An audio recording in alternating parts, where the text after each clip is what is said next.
what's going on, you guys? My name is Brandon from Vegas, and welcome back to Real Estate 101. Won't you be my neighbor? Today, we are going to do a live real estate consultation called Can a Content Creator Buy a Home? Our goal today is to sit here with our lender, Bill, and myself, and Alexandra. Don't call her Alex. Do not. And we are going to figure out if this gentleman next to me, Austin, can buy a home. We're going to go through his credit, his income, his debts, and then I'm going to break down the home that he could possibly afford to find the best house for him. It's going to be really interesting. I'm live to do this. Austin, thank you for joining us, brother. I didn't sign off on this. No, I'm just kidding. Yeah, I'm happy to be here. So, Austin, what is your ultimate goal? Why is it that you want to buy a house? Because I don't want to have to worry about my mortgage or rent payment going up every single month and then kind of being able to do whatever the hell I can and what I want with my property. Yeah. Also, we've said it multiple times on this show. It's arguably the best investment you can make. Yes. And I think it would go a long way in terms of my long-term financial goals of like building wealth and having assets that do something for me, not just sit in a driveway and then get diminished by half when I drive it. Sure. What is your current status? Are you single? You got a girl? Yeah. So I'm in a relationship. We have a child together. Tax filing, head of household. Make sure we get that out of the way. Filing head of household and taxes. But Hey. As of right now, it's a single income family, which Okay. is me. So you're the modern millennial man, or Gen Z man in your case, right? Yeah. Where you seem to be carrying a lot on your back, and you've got a lot of pressure to not just succeed, but provide for others, right? Correct. And you guys got a kid, which means there's a little bit of extra pressure on you to provide a better quality of life, right? Definitely, yeah. Okay, so it's a huge motivation for you to do this. Yes. It's perfect. So for you guys to know in advance, because we obviously can't pull the numbers up live, there's a bit of research involved. Bill, our lender Bill, has already started working on a lot of Austin's numbers in advance. We're going to go over those today, and we're kind of going to see where he's at, where he needs to go to get the place that he wants. And I think this will be pretty interesting. So, Bill, let it rip. Okay, so Austin.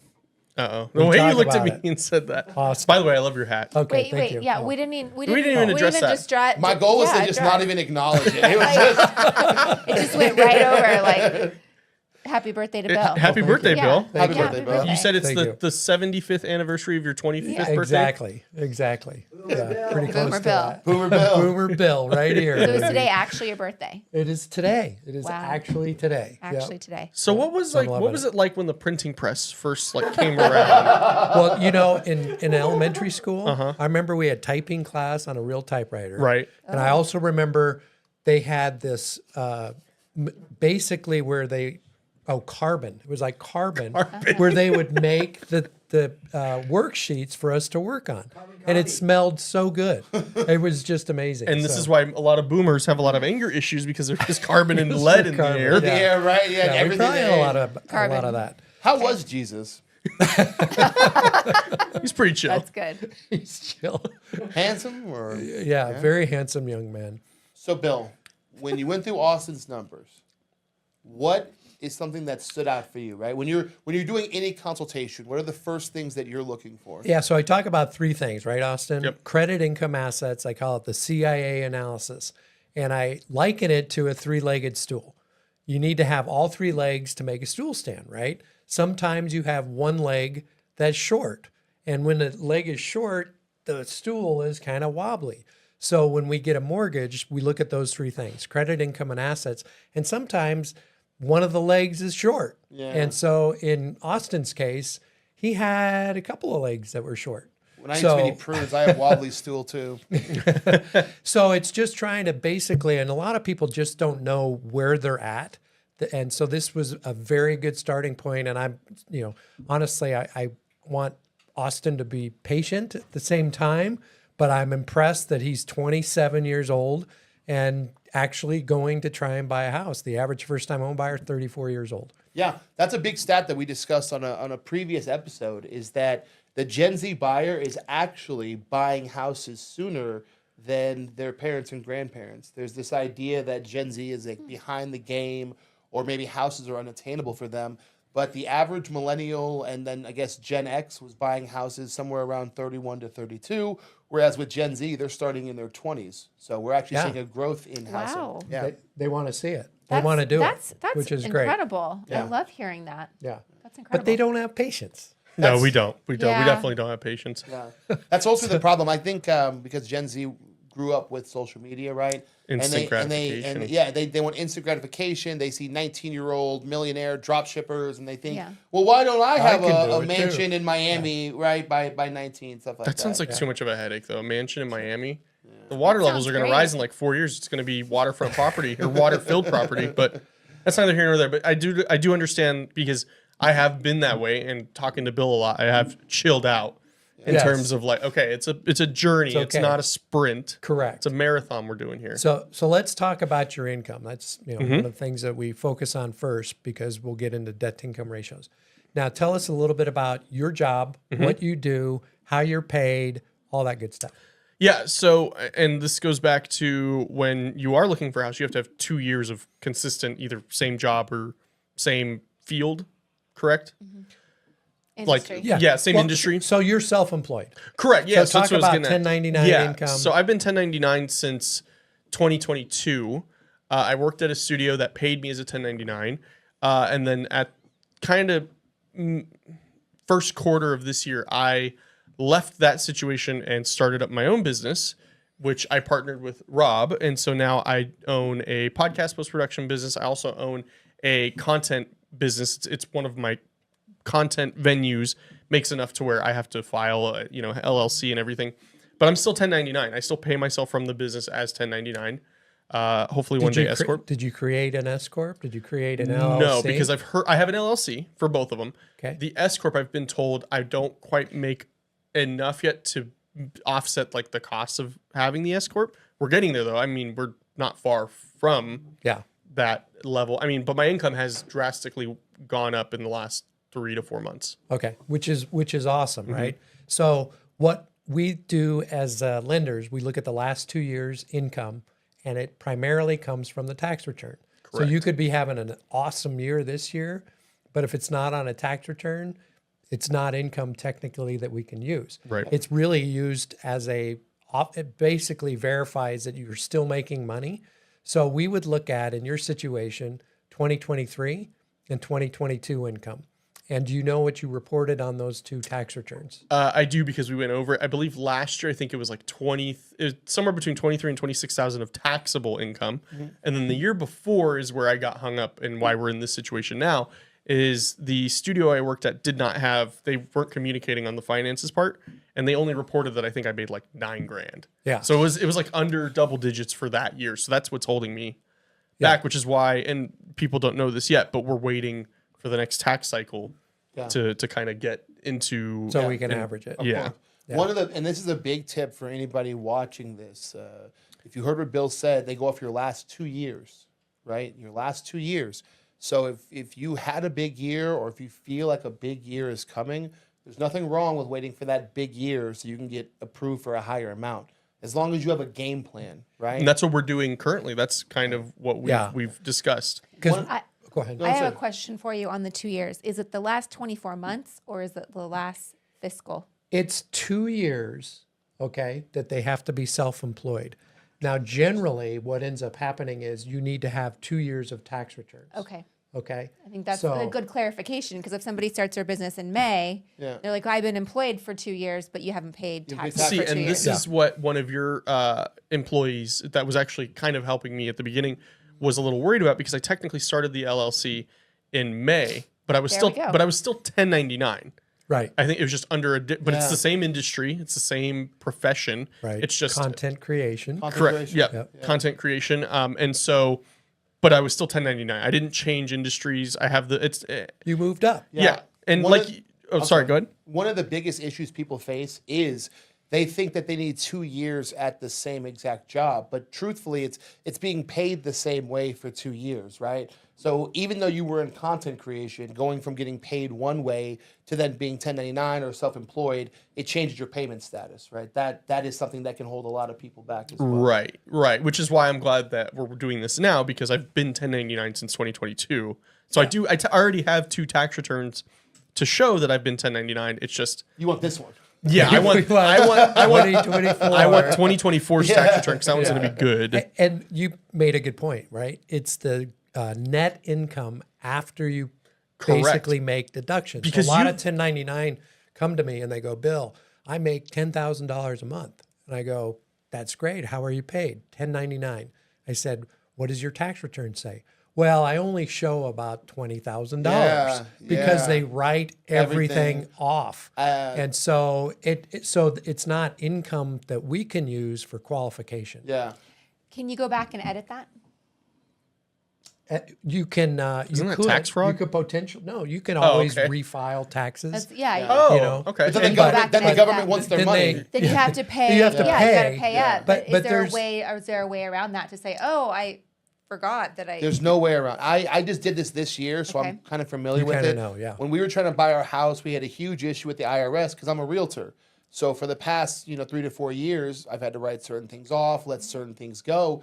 And the easiest solution was to literally for me to hand the IRS $16,000 in their office to just go give them a check to cover for what I refiled, right? So I wanted my 2022 to show more money.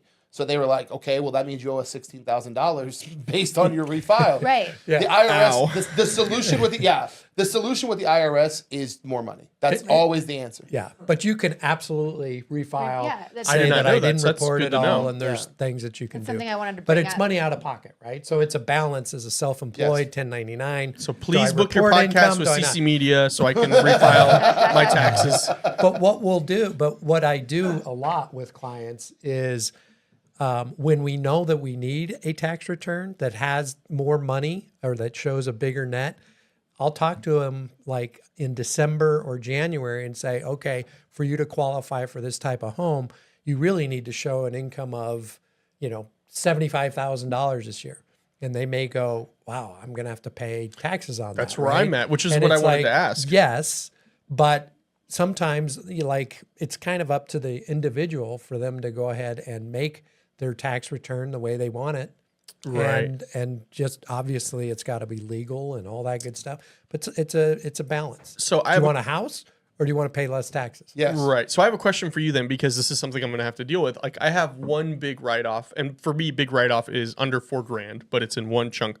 I know you can, especially it's a computer, so I know with that you can actually list it as like you're not writing it all off in that first year. You can have it like It's yeah. Should I do depreciating. that for that write-off so it's not as big up front? Yeah, normally you would do the full write-off, but I would definitely look at it, amortizing it. Okay. So that way Report year it, over but year. amortizing it. Yeah. Okay. So it's a much less. Out of your three-legged stool, when you went over Austin's financials, Yes. right? What would you say is the stool that is the strongest for him, and what leg of that stool would you say is a weak point for him to work on, since we have a year until he files next year? Yeah. So there were two legs that were kind of short. One was the income, and there's ways to kind of try and create income Yeah. with, in Austin's case, a cosigner Yep. that comes in. And then two is credit. So his credit was low in regards to being able to qualify for an FHA loan. Minimum is 580. Now, he does have a great leg, which is his assets. Fancy word for money. So he was able to actually put some money into an account due to an unfortunate accident, but he has money that he can use for the down payment. And that many time is one of the biggest Yes. hurdles. Yes. Money is, especially from Vegas, money Yeah. is always king, right? If your credit is a little ding and your current income is a little short, but you got a ton of money, we can find a way to make this work for you. Yeah. So, and that's the thing is sometimes, people, income you can't really change a lot, Yeah. if you will. In Austin's case, he can because he's working his butt off and he's making it happen and Yeah. he's getting new clients. But if you're in a salary job, sometimes it's kind of steady. One of the big things we talk about here, and one of the big things I yell about people every day on live, is it is much easier to save money than making more money. To make more money, you have to develop new skills or apply those skills in a different way. Austin's actually doing that right now. I commend you on that all the time. We're on camera, so I have to be a bit of a dick to you. Of course. But off camera, it's something I commend you. You have a skill for editing and you have parlayed that into your own YouTube channel, doing your own content creation. You've done the hardest thing. You have developed new skills and applied them in a new way, right? Do you feel like you're doing a good job of saving money? And if not, why? Rob's looking at me because I paid $60 for something the other day. What'd you buy? What'd you buy? What did you buy? It was my hobby. So I am really into film photography. So I got 3 cameras with shipping for about $60 off eBay. Okay. I saw And that on Instagram. yeah, I love them. They're so You cool. bought new shoes. I had to, okay, well, yeah, I have to support my feet. Are they Vans? They are Vans. They're these ones that I'm Okay, wearing right now. okay. They're white. But I'm I going never to give wear him a white Vans. break because he's already got his money in the bank. Yeah, and so what I So- did, and so that amount is not quite as accurate because I did take a good amount of that, and I like started paying down debts, which helps my credit, which I feel like it's a proper term. If you have debt, that's negative savings. Yeah. I definitely want to chime in though, Mm-hmm. because I know Bill talks about this a lot. Paying down debt doesn't necessarily help you qualify for a mortgage. Correct. I'm paying So- down what they told me to Okay, pay down. excellent. Yeah. Because I definitely want to get that asterisk in there for people that are listening because Yes. you think like, oh, let me pay off this parking ticket that I don't remember from 7 years ago, Are and they that getting my money? actually can hurt your credit. That's a great point because I hear from people, oh, I'm just waiting to clean up my credit. Yeah. And I'm like, stop, let me look at Yeah. it so Look at that it we can first. know Because what to sometimes it do. reactivates it. Because Yeah. there were things that I was like, oh, I should pay this off, and you were like, I wouldn't even touch it. Like, not because it would hurt me, but you're like, why just put that money in the account? It'll serve you better there. This isn't going to hurt your chances of getting a mortgage. I think this is time for our TikTok clip of the day, our first one. So here we go. Professional like, right? You guys ready we- for this? Everybody get ready. Get ready. Did he get his boomer thing out though? No. He's not a boomer yet. This is serious lender stuff, okay? Hoover yet. A lot of people waste time paying off debts that they don't need to before buying a house. Bill, what would you say the 2 biggest debts people need to stop worrying about to get a house? Medical collections and collections, period. We don't give a shit about medical collections around here. Ain't Yeah, that right, there is Bill? no deduction for medical collections. Yeah. It can impact your score, but we do not count that. Collections, we have to look at anything less than 2,000. We may not even need to pay off. I hope everybody heard that. That's a great TikTok clippable. You'll be seeing that on all my stupid pages here in the next few You know, days. another one that's important, that this is not the clickable or the TikTok, Yeah. but a car payment that is less than 9 months.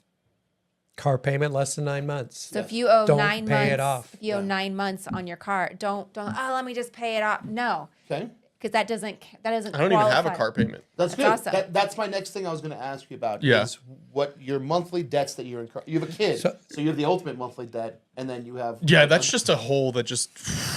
And So let me back up. Yeah. Okay. Yep. So in Austin's case, if we were to qualify him right now, he's got, we've got about an estimated $1,900 of income that we could potentially use for Austin. Which is, and to let people know, that's based on the tax return. That's not accurately what I make now, but because of how I'm paid, Yep. that's how that's how they're From a going to look at it. qualification standpoint, Yeah. that's what you make. Because you could be 1099 and make $8,000 a month, but then on your taxes, it shows you it averages out that you make 1,500 or 1,900 like me. as I tell all of the exotic dancers who come applying for loans, you don't get to make the money and then hide it from the government and then also get the government loan, right? Like there's at certain points They're gonna They're get gonna- you. they're at gonna some get you. point. you got to show them the money. But a lot of times too, they write everything off to zero, and they don't need to because there's a minimum tax write-off for everybody, so they could report some income and still not pay taxes on it. Yeah. So it's and Tax we go evasion. through that. So the next thing is credit. He's at 576. That's where we were, and that he's made me been feel good working because on we're that not right now. we're not far from it. It wasn't like I was at like a 580 400 is the anymore. minimum. 580 is a minimum. So his credit was a little bit low. He's working on that right now, correct? Yep. Yeah. Paid some things off. Paid some things off, paid down some of the debts that I did have, so that way they report lower, so it Yeah. helps my debt to income. And then the income, you're working on that. Yep. You'll get to the end of the year. We'll talk about what you're going to file for 2024 and what kind of income you have there. Yep. Right. So we've got that. Then we ended up looking at adding a cosigner. Correct. And it would be probably a family member Mm-hmm. of some type. We put some estimates in for that. That makes a huge difference for him.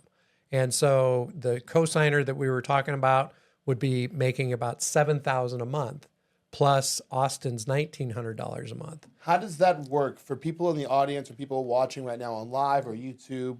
How does that work when you add a cosigner? How much of their income gets to be put towards yours, and how does their credit balance out against your credit? Great question. It's a perfect question. In fact, I had a client this morning call me, and they're in a relationship, but they're not married. But we can use them as the cosigner as long as we can establish a relationship. And you use their income, but you also have to include all their debts, and sometimes their assets too, right? The assets can come into play as well. So, but we have to deduct out all the debts. And in the situation with Austin, so if we look at his income, total about $9,000 a month, we can generally go up to, depending upon algorithms and all that stuff, somewhere close to 50% debt to income ratio. 49.5% is pretty typical For the mortgage price. for the overall debt, max Right. monthly debt. So 49.5% of 8,983 is $4,447 that you could spend a month on all credit debt: house, cars, credit cards, student loans, personal loans, all that good stuff. Phone bill. Phone bill. Well, that's not one thing. That's not a credit debt that we count against you. That's Right. part Even of if the it other. goes to collections and it's under 2,000, So- supposedly. Yeah. So in Austin's case, 4,400 plus a month on all credit debt. Then we go to the credit side. What kind of debts do you have? And so in Austin's case, he's doing really well. He's got, one credit card, about $3,400, pays $180 a month. Yeah, I have a loan that it's less than that now. I'm actually being more aggressive with that. I'm actually trying to pay like $200 to $250 a month on that. So I'm speeding up and paying down the principal quicker on it. Which will help your credit. Yep. With the debt utilization. Then you have a small another account for $400 credit card. And this was done months ago. So at this point, that balance is at like $60 to $80. Okay, at revolving a month. That's gonna From the realtor side, what are you mainly using your credit card for? I'm actually using it for like gas. I'm not using it for things I don't need. I'm using it for like gas, groceries, because I do get cash back on it. Okay. And then what I'm doing is I'm instantly just paying it off. Good. So that way, but I am keeping a balance. I'm not at the limit balance, but I am trying to keep around a $40 to $60 because then that it's less than or around the 10% utilization, which is what I've heard you should have on it at revolving, just because then it does better for your credit score. yes. But so yeah, I'm not going out and being like, I'm gonna go to Louis Vuitton today. No, I'm like, oh, gas, cool. And I'm actually kind of double dipping because you can get apps that give you cash back through them, then I get cash back through the credit card too. So you kind of double dip the cash back. You've developed a side hustle, ripping off mobile apps. My $80 a month that I spend with them is not going to make a dent in their profit and loss. So, and then you also have student loans, which are very typical And for they just many, got many deferred people, again. right? So, and that's about 40,000. Yep, 40,000. That's in dropping student out, loans. folks. Don't go to college. But from a mortgage standpoint, qualification standpoint, because all student loans were all kind of jacked up throughout the United States, the way they were doing it, we take 0.5% as a minimum payment on the outstanding balance of the student loans. Repeat that again, Bill. Repeat that for dum-dums.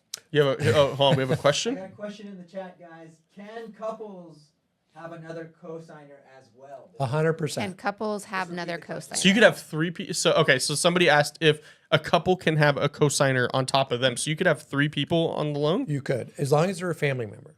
Right. So like, let's say Or it's a the- husband and wife, and then the husband's mom or dad or whatever is going to come in on it as well. Yes. Yep.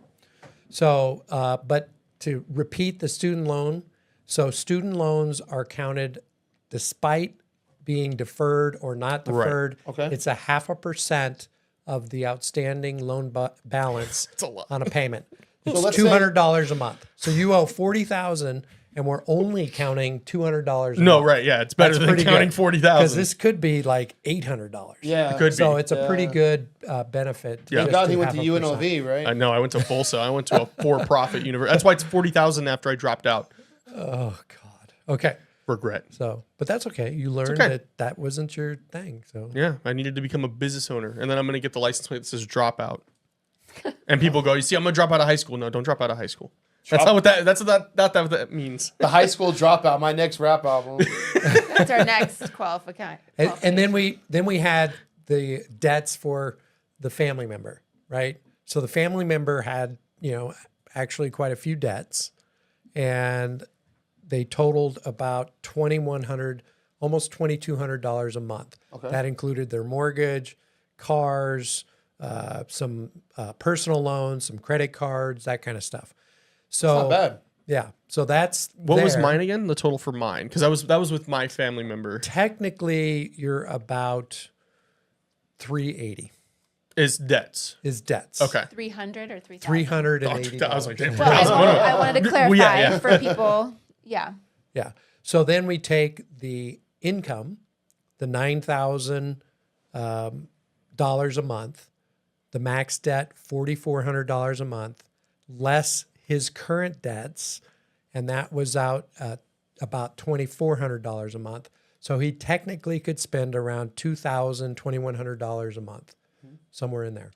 And that's what we look at as a max mortgage payment. And can you explain the DTI, debt to income ratio, and why that is the max mortgage payment? Because that's a little confusing as well.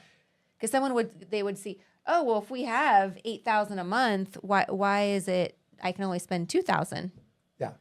Because I know that Austin would like to, Spend $8,000 a month. Well, no, because I'm also thinking about the payment too. you're being very reasonable. Yeah. So, Yeah, I'm not trying to go get the house Brandon got or Bill's house. I'm trying to get the nice little townhouse, which I think is a great thing. You tell people is it's okay to start in a condo or a townhouse 100%. because it's not going to be my forever home.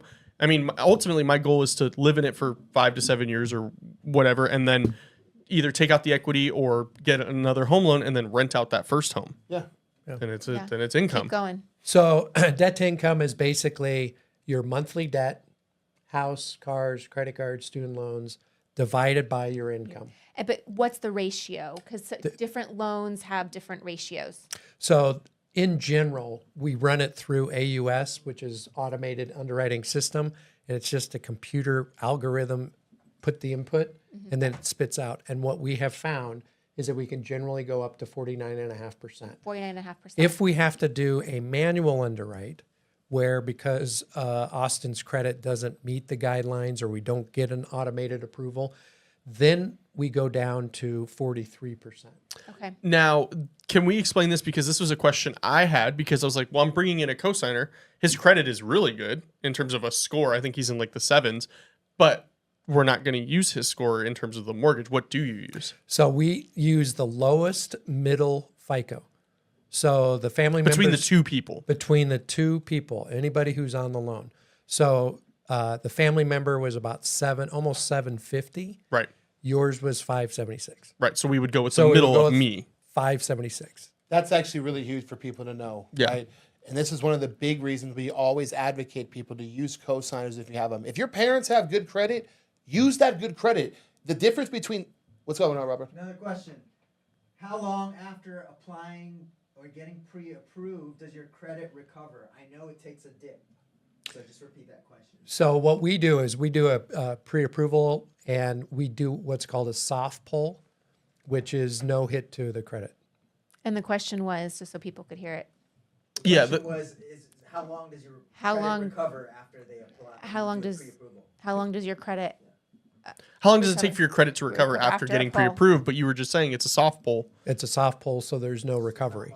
So, and if you do decide and you get pre-approved and you want to go buy a house, then we would eventually do what's called a hard pull, and that's generally a 3 to 5 point hit dip. Yeah. So it's not even that bad. It's not that bad. And I want to clarify on getting your credit pulled because it is categorized differently. So if you go down here to Fashion Show Mall, down here on the strip, and you go, okay, I'm going to go to Victoria's Secret and get a credit card. I'm going to go to Macy's and get a credit card. I'm going to go to Saks and get a credit card. I'm going to Nordstrom's and get a credit card. And they pull your credit card, your credit all the way down the mall. Well, you're going to get dinged pretty hard for all those dings, right? Because you can actually accumulate like 7 credit cards in one day. You go to buy a car or you go to buy a house, those credit hits don't hit you the same way that going to the mall does and qualify. I feel like it's because like with the mortgage, they want to get you approved. They want to get you a house. The credit card, the Victoria's Secret card, they just have to meet a They quota. don't care about the push up. Yeah. No. You're not going to get 5 mortgages. Other than the bra, you're you know? shopping Yeah. for just the got mortgage. it. Yeah. Right. But that's something that I think is important to realize because we hear, oh, pull the credit card, pull the credit. I don't want that. Take a deep breath. It's There's a It's a difference. necessary difference. evil, and Yes. it's not even that big of There's an a evil. difference. Guys, there's a difference between pulling your credit through Credit Karma or some online Don't website use that score. and speaking to a lender. Yeah. If you are serious about purchasing a home now or a year from now, call a lender, preferably Bill. That way we can get you going, get you ready. And the ding is not only minimal when you go through a lender, but it bounces back much quicker because on the credit side, it shows that you are putting your checks towards getting a house. So they want you to do that. They want you to have a mortgage, so they're not going to hit you as hard. You're rewarded. Stop using credit. I know why you guys use Credit Karma. It's 'cause it's safe and it's convenient. You don't have to call anybody, and that's scary. Just pick up the phone and contact a lender. It's not hard. Bill is not a scary guy. You don't have to be a pussy, Gen Z. Just do what you're Follow supposed me. to do. I wasn't scared. But also I think Credit Karma is useful not because of the score, but it's good for monitoring. Because it tells you, oh, something just happened to your credit, Yeah. or like, oh, a collection fell off, or a collection was added. I think it's good for that. I don't use that score I to agree. base my decisions, but I think it's agree good with for that. monitoring. Yeah, but I understand what Yeah. he's saying. But we look at it we do a soft pull, and it's not it doesn't hit their credit. Yeah. So, Bill, you would say he would be at about $2,200 a month is what you would give him right now. Based Probably on 2,100. Yep. 2,100. Okay. Yep. So He's got and in terms of money in the bank, what we had here. That's so. I I mean, don't know it's if it's adjusted or not. But it is, but I have dedicated money. So I mean, at the time So- we put about 40,000. we put It's 40,000. less than that, but it's still a significant amount. We're looking at about 15 to 20 right now 15 to 20,000 for just down payment, closing, okay. all that stuff. But do you have more money in the bank? Yeah, I think right now we're almost at about 30,000 Okay. in That's total good. right now. Because we look at reserves too, right? Right. Having a little extra after closing can actually Yeah, help like the 15 to 20 algorithm. is in its own CD right now because I don't even want to think about touching it. So I put it in a CD I think it's 3 months for 5%. It's Okay. awesome. So, and then when it runs out, because we're still going to have some time before I can apply again, I'm just going to roll it into another one. Okay. All right. So, what we've done on this side, right? Because me and Bill form a team. Whenever you contact Bill and he runs you through his consultation, the next thing Bill does is he contacts me. He says, Brandon, I have good news. We've qualified the client. They qualify for this much money. He either tells me a mortgage amount or a housing price amount. The reason it matters is because if you qualify for the mortgage amount, I can find you almost any house as long as we can negotiate the deal to make your mortgage fit. When Bill qualifies you for a housing price, it means we cannot get you money loaned for anything above that number. All that matters for me is how I negotiate your deal, right? So for Austin, he was looking at around $2,200. So that would, on an FHA mortgage, Yeah. would translate to around 300,000. sale That's price. perfect. That's literally what we have in front of us right now. Your home value, especially with your down payment, is about $300,000, right? Right. In the current market, that means we are allowed to go up to about $310,000 when we're looking for a home. Okay. Because we either can negotiate the $10,000 down, or we can negotiate closing costs to lower your mortgage payments for you. Right. And that's where this guy Brandon here, and that's why you should book with him. Master That's why you should get negotiator right there. him. Bam. First, you got to go to this guy who's the most interesting man in mortgage. Then you go to right over here, Mr. Brandon from This is Vegas. a true story. We just got a seller to pay my entire full commission, all 3%, and pay an additional $19,000 in closing costs on top of that, and pay their own escrow fees. So There's a reason why I do Listen the up, show. folks. This guy knows how to negotiate. Yeah, I've pretty seen good. it so many times. pretty And he knows how to helps eat, the too. He knows clients where to go. get He what they knows need. the spot. They- knows they- He's where dual to- threat. They know I know how to eat. There's cake. There's cake behind me. So what I've done for you, Austin, is I've broken down a map of not only houses that are 300,000, but you told me earlier you have a wife, you have a kid, you probably want at least 3 bedrooms, right? I ideally, in a perfect role, and here's the thing is, I think this is something people also need to be aware of. I am okay with understanding where I'm at. I know I can't afford the 4-bedroom house, 2-car garage, all that stuff. at the very minimum for me, it's a 2-bedroom. Ideally 3, so that way I can have a home office because I do a lot of my work from home. Yeah. But I also understand because of the pricing that may not be available at the time. So if the hard no or deal breaker is 2-bedroom. Yeah. 2-bedroom because I need at least a bedroom for us and then a bedroom for the kid. little man. Yeah. Well, this is one of the benefits of me knowing you, but this is again why we do consultations, because it's Right. not just about what house you're looking for, it's about what your lifestyle is. I Right. know that you create content. I know you most likely need a media room. I know the 3rd bedroom is of utmost importance to you, right? Right. And this is where knowing you and having a consultation in advance is really helpful. I've narrowed it down to 3-bedroom, either townhomes or condos across the city that I believe are within our negotiable price range, right? And from there, I've narrowed down areas. You have a kid. I can't put you in any area that has a higher crime rate, or you're allowed to go on Google and check the pedo list. You should. No, the you sex- absolutely should. You can. You literally can do that. So because I know that list by heart, because I check it for every client, I have narrowed down a list for you of areas in the city that have the house you're looking for at the price range you're looking for. And what we found for you is this: there's some places in Lone Mountain, Which is a great area. It's a great area. There's some places in Aliante. Great You have area. Quite a few places over in Spring Valley, and you even have some places over here in Silverado Ranch off the 215. So you're not in Summerlin. You're not going to be in Green Valley. Yeah, because right? that's one of the hard things, and obviously this is going to change because this is the most important part. First is making sure, can we even afford the house? course. Can I, the content creator, afford the house? That's the whole point of this. But a hard negotiable is we don't want to live on the east side. We don't want to live by Nellis. We don't, and even for her, she doesn't want to live too far from her mom, and her mom lives Craig and Rancho area. But but even still, the map I'm seeing is still yeah. everything that we've looked at before, and we're okay, this is good for us. And I want to go back real quick. And we're building a plan for Austin to where he can buy in February. Yeah, that's what that's the currently plan right the now. goal. That's is kind of the trajectory. Yeah. The other thing, Brandon, when you talk about townhome and condo, that is part of the payment. So that has to, you want an HOA. yeah. Aha! I knew you would say that, Bill, I because we've worked so said far it. together. And I have a great HOA lawyer that has also been on the show. When I did his mortgage calculator, I actually included an $80 to $100 mortgage HOA payment into his mortgage just to account for what he'd be paying. And you for. told me, Bill told me when we first, and this was back when I was at the old studio, you were like, I don't want you having any HOA over $150 a month. No, Yeah. no, it makes a big difference on what you can afford, actually. Yeah. We actually had a really good question over on the YouTube. If you guys want to ask questions, make sure you jump in on the YouTube live. We started about 10 a.m. and then you guys can jump in, have your questions asked. Joy says, what do you recommend when a homeowner wants to move to a new house but has not paid all the mortgage? Can we rent out the old home or Airbnb it, or can we use the equity to fix the old home?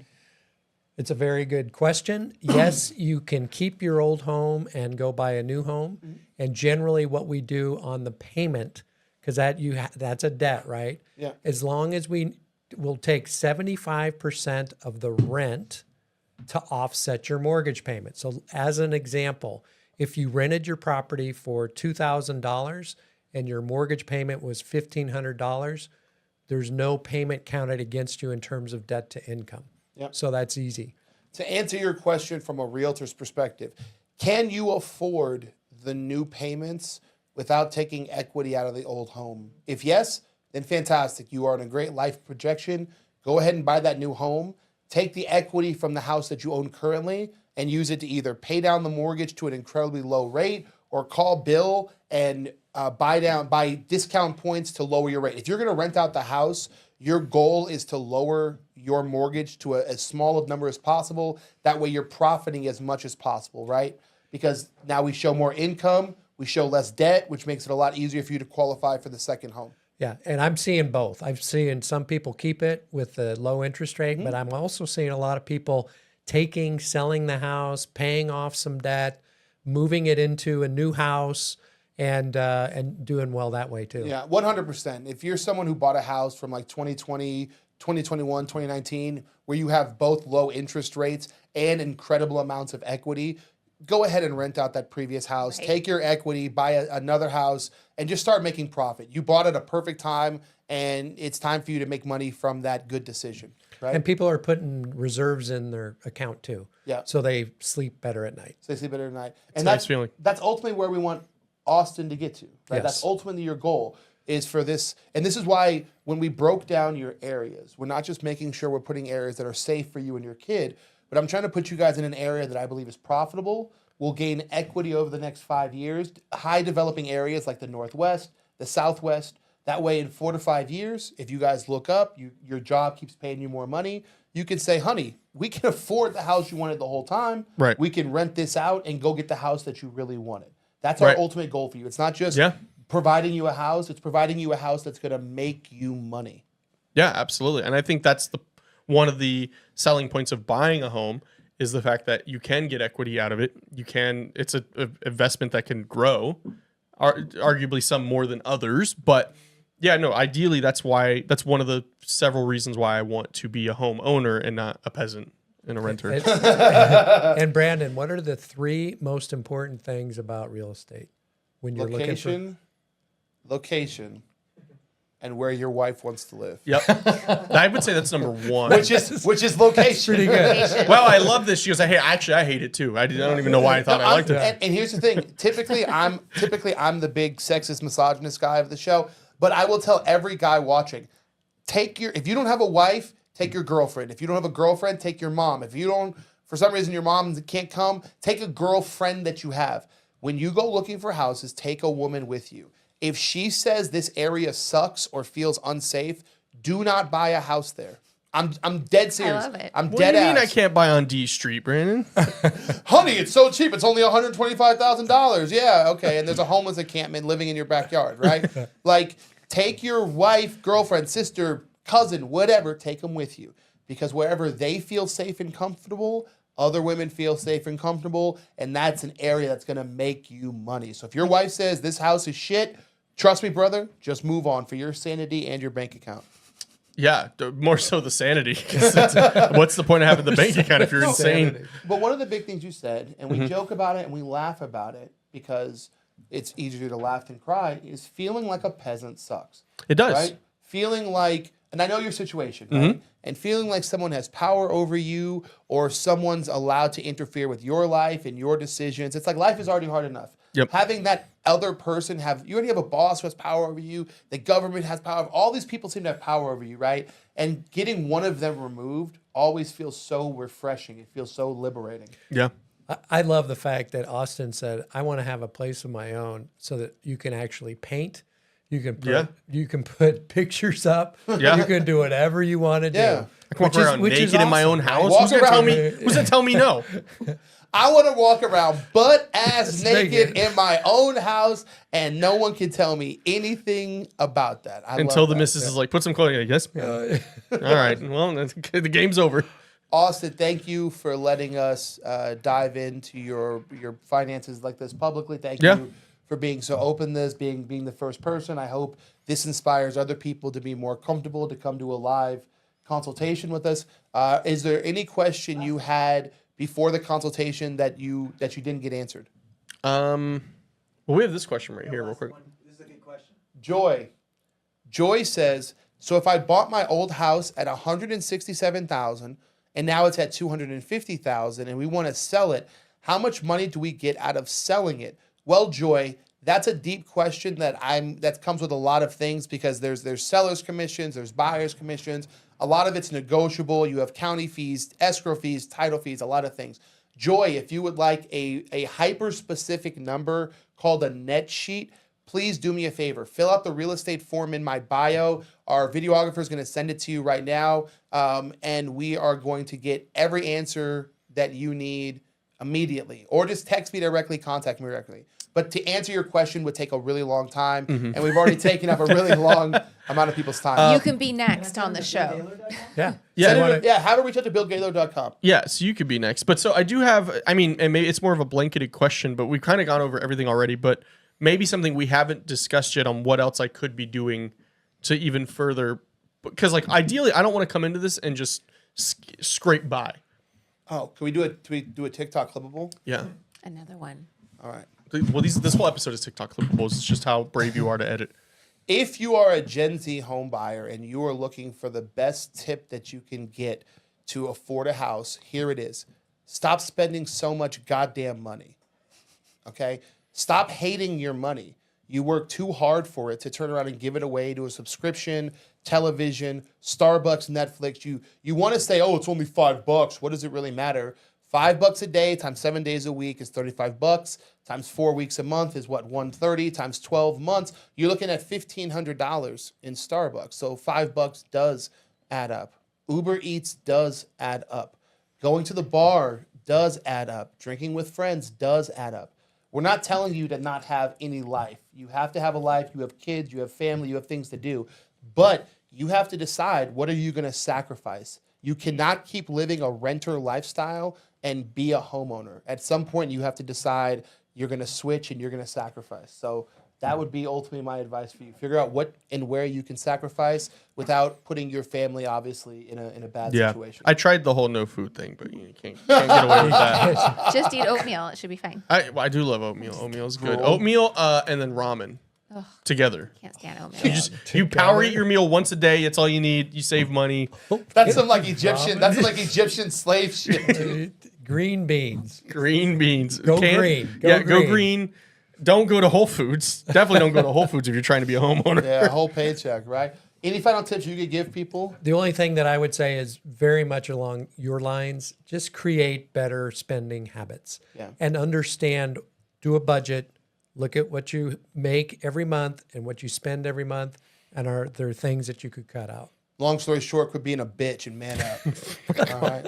All right. Austin, thank you for your time. Alexandra, not Alex. Tell them where they can find you. And Alexandra Harbushka on Instagram. You should change it to Alexandra, not Alex. I'm telling you. Right? I bet there's someone else. Not Alex. I think that would be good. Bill, where can they find you? BillGaylord.com. Austin, Yeah. you're a content creator. Oh, yeah. I've Tell them where they can find you. It's a couple of places. So you can find me on Instagram, my personal one at Alvarez Production or Alvarez Prod LV. That's where I post all of this stuff, all of my personal stuff. If you are into the like paranormal and stuff like that, that's my bread and butter. I have 2 channels. I have the Truly Bizarre, where I do paranormal investigations. There's some big news coming with that in the coming months. I'll tell you guys off air. But also I have a weekly live call-in show. Think of Coast to Coast AM with Art Bell. We do the same thing here. It's called Calls from Beyond. And every Tuesday night at 5 p.m., we let people call in and tell us their creepy stories. It gets really crazy. We had a lady tell us about her experience with the Annabelle doll last week. So that was pretty crazy. But that's mainly my main 3 places you could find me. Truly Bizarre, Alvarez Prod LV on Instagram, and Calls from Beyond on all platforms. Hell yeah. And I'm Brandon from Vegas. You just throw me in your Google and all the stupid stuff will pop up. You go ahead and watch me eat food or watch me sell houses. We do all the above. If you guys want the live class, we do it live on TikTok and YouTube at 10 a.m. If you want the nighttime class, we do a nighttime real estate class at about 6:30 to 7 o'clock. Or on Thursdays, you can hop here on YouTube Live and ask your questions, get them answered. We would love to have a live consultation with you guys. So if you guys are watching and you want to join in, leave us a comment below. You can be the next guest for our live consultation next month. It's a lot of fun. It's We a lot give of you free fun. water. There's some benefits. It's a cool studio. It's a cool It's a studio. cool You get to studio. hang out with They'll give you us. they'll give You you get a hat, free so- water. Make sure to say Vegas local. How about this? Matter of fact, if you come on the show, Vegas locals. Vegas locals, I will take you to lunch after. Deal? Whoa. Deal. All right. That's a big deal to That go. is Wait, where are we big going deal. today then? You ain't getting shit. I'm Brandon from Vegas.